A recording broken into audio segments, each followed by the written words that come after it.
Bonjour à toutes et à tous et bienvenue sur la chaîne Les Astuces de Nini. Aujourd'hui on va parler défi budget avec des idées de défis et on va aussi voir comment en créer qui sont adaptés en fait à notre budget. Et du coup on se retrouve tout de suite avec la vidéo. Un défi a différentes définitions, mais celle qui nous intéresse, c'est celle-ci. Un défi, c'est un obstacle qu'une personne doit surmonter. Pour moi, un défi budget, ça doit être comme les objectifs, parce que sinon ça nous mine le moral, parce que c'est pas spécialement atteignable. Je ne sais pas si vous connaissez ou non, mais pour moi, il faut que ce soit comme les objectifs SMART. S pour spécifique, M pour mesurable, A pour atteignable, R pour réaliste et T pour temporel. Après tout, à quoi ça sert de se lancer des défis si on sait qu'on ne va pas pouvoir les réaliser? C'est inutile. Du coup, maintenant, je vais vous présenter quelques petits défis qui existent et après, on verra comment les remanier voilà, à notre sauce, à notre façon. Je vais vous en citer quelques-uns qui sont assez basiques, que vous retrouverez un peu partout. Donc, il y a déjà le défi des 1000 € en 12 mois. Donc ça, c'est tous les jours, c'est différents montants tous les jours. Ensuite, on a les 7000 € par an avec 5 € par semaine. Donc en fait, la semaine 1, on met 5 € de côté. La semaine 2, 10 €. La semaine 3, 15 € et ainsi de suite jusqu'à la semaine 52 où au total, vous finirez avec 7000 € dans votre épargne du coup. Mais voilà, c'est pas fait pour tout le monde non plus parce que 7000 €, faut arriver à les mettre de côté. Et pour ça, il faut quand même avoir des bons revenus parce que à la fin, il faut quand même sortir une grosse somme. Donc, c'est pas vraiment le genre de défi que je recommande. Le défi des 100 € en 30 jours, qui lui peut être réalisable en fonction des budgets également. En fait, tous les jours, c'est entre 1 et 5 € qu'on met sur le compte de côté. Enfin, sur le compte ou alors en espèces et qu'après on mettra sur l'épargne. Ensuite, il existe le défi des 5 €. Donc c'est le défi également des 2 €, des 1 €. Après, vous adaptez en fonction de vous parce qu'il en existe différents. Il existe le 2 €, le 5 €. Il doit exister aussi le 50 centimes, je crois, et peut-être le 1 €, etc. Donc en fait, ça consiste en quand vous avez 2 € ou 5 € dans votre porte-monnaie ou autre, à le mettre de côté pour pouvoir l'épargner par la suite. Et vous faites ça dès que vous en avez en fait, et vous cochez à chaque fois votre petite case, comme quoi vous avez mis 2 € de côté à chaque fois, ou 5 ou autre. Vous pouvez aussi mettre de côté le nombre du jour qu'on est et qu'il y a dans l'année, ou alors le montant qui correspond au mois. C'est-à-dire que le premier mois, vous mettez 1 €, le deuxième mois 2 €, le troisième mois 3, etc. Ou par semaine. Voilà. Après, c'est vous qui voyez ce que vous préférez. Vous pouvez faire par semaine. Donc, à la fin, vous mettez 52 € le dernier jour. Et en vrai, il en existe, mais tellement d'autres des défis budget. Après, c'est quelque chose d'assez illimité dans le sens où, en fait, chaque défi, on peut le prendre, le remasteriser à sa sauce et puis, voilà, le faire en fonction de son budget. Vous n'êtes pas obligé de suivre vraiment les défis qui sont mis sur le web. Ou alors, je sais qu'il existe des cahiers carrément avec les défis. Vous n'êtes pas obligé de prendre ça pour pouvoir vous faire des défis vous-même.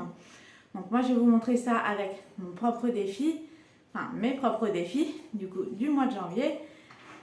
Et puis après, chaque mois, j'adapterai en fonction aussi de mon budget, de ce qui me restera, parce qu'on va avoir des mois où on va avoir plus de choses à payer, d'autres mois où on va avoir moins. Parce qu'il y a des personnes qui sont dans une grande précarité et qui ne peuvent pas se permettre de faire ce genre de défi parce qu'ils n'ont pas les moyens. Il y a des personnes qui sont endettées. Quand on a des dettes, on ne peut pas économiser trop en même temps. On peut économiser des petites sommes quand on a des dettes, mais on ne peut pas économiser des grosses sommes. Donc pour moi, tous ces défis ne sont pas réalisables pour tout le monde. Après, je vais être honnête avec vous. Moi, personnellement, j'aime bien économiser, mais je ne vais pas non plus me priver de manger. Je préfère manger normalement, qu'on mange bien, qu'on mange à notre faim, plutôt que économiser et qu'on mange mal, qu'on meurt de faim ou autre. Le choix, il est très vite fait pour moi. Après, je me souviens que mon père, quand j'étais enfant, il était endetté. Et en fait, ce qu'on faisait, c'est que je l'aidais un petit peu. Enfin, je payais rien. Mais en fait, souvent, il allait à la boulangerie parce qu'il achetait des baguettes. On habitait juste à côté d'une boulangerie. Il habitait juste à côté d'une boulangerie. Et du coup, on allait souvent acheter du pain, de la baguette, des viennoiseries, etc. Et en fait, ce qu'il faisait de la monnaie qui lui restait, c'est qu'en fait, à l'origine, il nous le donnait à moi et à ma soeur pour qu'on aille s'acheter des bonbons. Sauf qu'à un moment, en fait, je faisais une collection de pièces.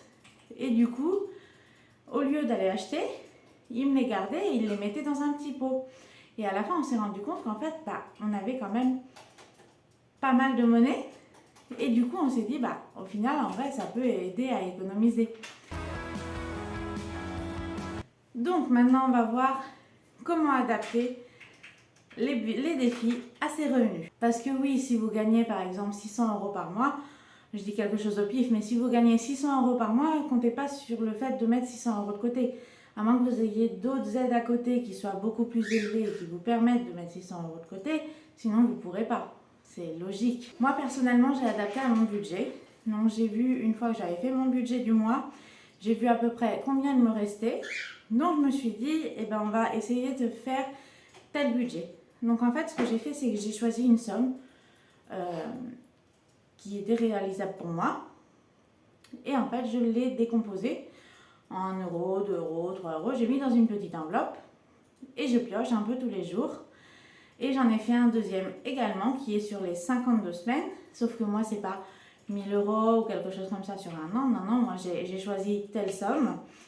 Je me suis dit, je veux mettre telle somme de côté, essayer. Et du coup, pareil, je pioche mes petits papiers toutes les semaines et du coup, je mets de côté. Donc la semaine dernière, avec les 2 trucs, j'ai mis 18 € de côté.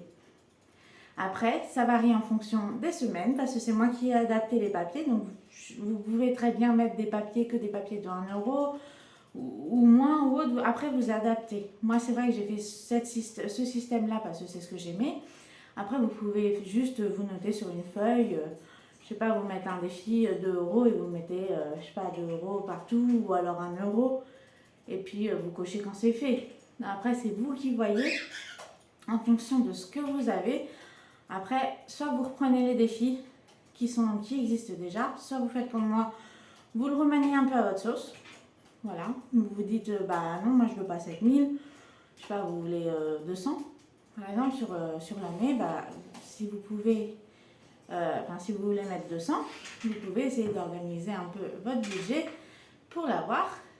Si vous voulez, par exemple, économiser 200 €, vous pouvez vous créer soit une feuille ou alors faire une enveloppe où vous mettez 200 € et vous décomposez en un nombre de jours avec telle somme en fait par jour ou par semaine et vous piochez ou alors vous mettez une petite croix ou quelque chose comme ça.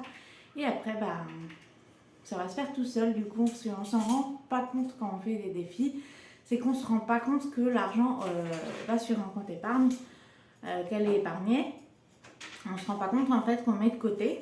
Et c'est ça qui est gratifiant, c'est qu'à la toute fin, on voit qu'on a mis telle somme. Et en fait, on ne s'en rend pas compte. Du coup, on se dit, waouh. Donc voilà pour ce qui est des défis et de mon avis les concernant, de comment j'adapte moi-même mes défis avec mon budget. J'espère que la vidéo vous a plu. Si c'est le cas, n'hésitez pas à mettre un j'aime, à commenter et à vous abonner, ça fait toujours plaisir. Et on se retrouve du coup dimanche pour la toute prochaine vidéo qui sera la vidéo bilan de la semaine. Et je vous dis à dimanche.